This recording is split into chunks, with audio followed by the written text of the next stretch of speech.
ഉസ്താദിൻ്റെ സ്വഭാവം ഞാൻ ഈ പറഞ്ഞല്ലോ, സമസ്ത കേരള ജമീയത്തുലുമായുള്ള അടുപ്പം, പാണക്കാട് സാദാത്തുമാരുമായുള്ള അടുപ്പം. ഈ പാണക്കാട് സാദാത്തുമാരെ തന്നെ ഞാൻ നേരത്തെ പറഞ്ഞ ചില ആളുകൾക്ക് ഇപ്പോൾ കുറച്ചു കാലമായിട്ട് ഇങ്ങനെ ദഹനക്കേടാണ്. പാണക്കാട് എന്ന് കേട്ടാൽ തന്നെ തങ്ങളെന്ന് പറയണ്ട, പാണക്കാട് എന്ന് കേട്ടാൽ തന്നെ ദഹനക്കേടാണ്. എന്താ പാണക്കാടിന് മാത്രം അത്ര പ്രത്യേകത? അത് അള്ളാഹു തആല ചില ആളുകൾക്ക് ചില പ്രത്യേകതകൾ നൽകലായി. ഇപ്പം നമ്മൾ അസൂയപ്പെട്ടിട്ട് കാര്യമില്ല. അമ്പിയ മുർസലിങ്ങൾ ഒരുപാടുണ്ടായി, 1,24,000 അമ്പിയ മുർസലിങ്ങൾ. എല്ലാവരും ഒരേ സ്റ്റാറ്റസ് അല്ല. തിൽക റുസുലു ഫളൽനാ ബഅദഹും അലാ ബഅദ്. തിൽക റുസുൽ ഒരു ജുസ് ഉണ്ടല്ലോ, അലിഫ് ലാം മീം ഒരു ജുസ്, 1-ാം ജുസ്, സയഖൂൽ 2-ാം ജുസ്, തിൽക റുസുൽ 3-ാം ജുസ്. ആ പേജിൻ്റെ ആദ്യത്തെ ഒരു 5 ആയത്ത്. മുസ്ലിങ്ങളെല്ലാവരും ഒരു പദവിയിലല്ല. വേറെ സ്ഥലത്ത് പറഞ്ഞിട്ടുണ്ടോ ഫളൽനാ ബഅദൻ നബിയ്യീന അലാ ബഅദ്, ചില നബിമാരെ മറ്റു ചില നബിമാരേക്കാൾ നാം ശ്രേഷ്ഠരാക്കിയിട്ടുണ്ട്. അപ്പം ഈ നബി ചിന്തിച്ചിട്ട് കാര്യമില്ല, എന്താ എന്നെ മറ്റേ നബിൻ്റെ അത്ര എനിക്ക് പദവി തരാത്തത്? ഒരങ്ങനെ ചിന്തിക്കൂല. നിരർത്ഥകമായ ചിന്തകളൊന്നും ഉണ്ടാകില്ല. അതൊക്കെ ഇബ്ലീസിൻ്റെ ഭാഗത്തു നിന്ന് ഉണ്ടാകുന്നതാണ്, വെറുതെ മനുഷ്യൻ്റെ ഈമാൻ പഴപ്പിക്കാൻ.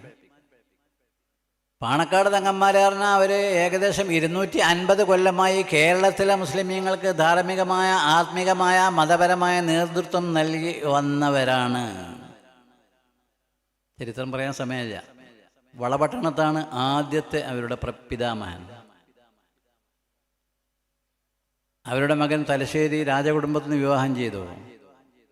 അദ്ദേഹത്തിന് രാജകീയ ചുറ്റുപാടുകളൊന്നും അത്ര താല്പര്യമുണ്ടായില്ല. അപ്പം കോഴിക്കോട് വന്നു, ഇളയൻ്റെ പള്ളിക്കൽ. കോഴിക്കോട് നിന്ന് പിന്നെ മലപ്പുറത്ത് വന്നു. മലപ്പുറം ശ്രോതാക്കളുടെ പള്ളിൻ്റെ സമീപത്ത് അവരുടെ ഖബറുണ്ട്. പിന്നെ പാണക്കാട്ട് വന്നു. അവർ പ്രത്യേകത ഒറ്റ വാക്കിൽ പറഞ്ഞിട്ടെങ്കിൽ ജനങ്ങളുടെ ഖിദ്മത്താണ് അവരുടെ പണി എന്നുള്ളത്. അമ്പിയ മുർസലിങ്ങളുടെ അതേ പണിയാണ്. ജനങ്ങൾക്ക് ക്ഷേമകരമായ കാര്യങ്ങളൊക്കെയാണ് അമ്പിയ മുർസലിങ്ങൾ ചെയ്തത്. ഇവരും അങ്ങനെ തന്നെയാണ്. ഇതിപ്പോൾ തങ്ങളിവിടെ വന്നല്ല, അതിന് മുമ്പ് പുതിയ തലമുറ ഒരു കുട്ടി പ്രസംഗിച്ചു. ഇത് ഇന്ന് മാത്രമുള്ളതല്ല, എല്ലാ ദിവസവും, രാത്രി മാത്രമല്ല പകലും അങ്ങനെ തന്നെ. അവരുടെ പൂർവ്വ പിതാക്കന്മാരുടെയൊക്കെ ചരിത്രം അങ്ങനെയാണ്. അപ്പോൾ മൻ കാന ലില്ലാഹി കാന അല്ലാഹു ലഹു. മനുഷ്യന്മാരുടെ സേവനം എന്ന് പറഞ്ഞാൽ മനുഷ്യരാണ് അള്ളാഹിൻ്റെ പടപ്പത്തരങ്ങളാണല്ലോ.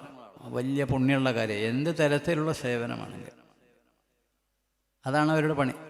ഞാൻ നീട്ടി പറയുന്നില്ല. അപ്പോൾ അള്ളാഹു സുബ്ഹാനഹു വ തആല ഒരു വിഭാഗം ആളുകൾക്ക് പദവി കൊടുത്തിട്ടുണ്ടെങ്കിൽ മറ്റ് ആളുകൾ അതിൽ അസൂയ പൂണ്ടിട്ട് കാര്യമില്ല. അതിൽ നിന്ന് എന്തെങ്കിലും പാഠം പഠിക്കാൻ കഴിയുമെങ്കിൽ പഠിക്കണം. വേണ്ട പാഠം പഠിക്കാനുണ്ടാവും. മിക്ക മനുഷ്യർക്കും മിക്ക മനുഷ്യരിൽ നിന്നും പാഠം ഉൾക്കൊള്ളാനുണ്ടാവും.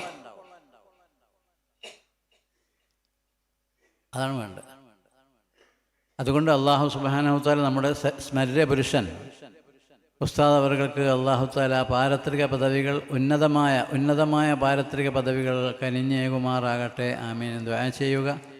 ഈ സംവിധാനത്തിന് കീഴിൽ നടന്നു വരുന്ന എല്ലാവിധ ഇൽമി, റൂഹാനി, ദീനി സേവനങ്ങൾക്കൊക്കെ നമ്മളെ കൊണ്ട് കഴിയുന്ന സഹായ സഹകരണങ്ങൾ ചെയ്യുക.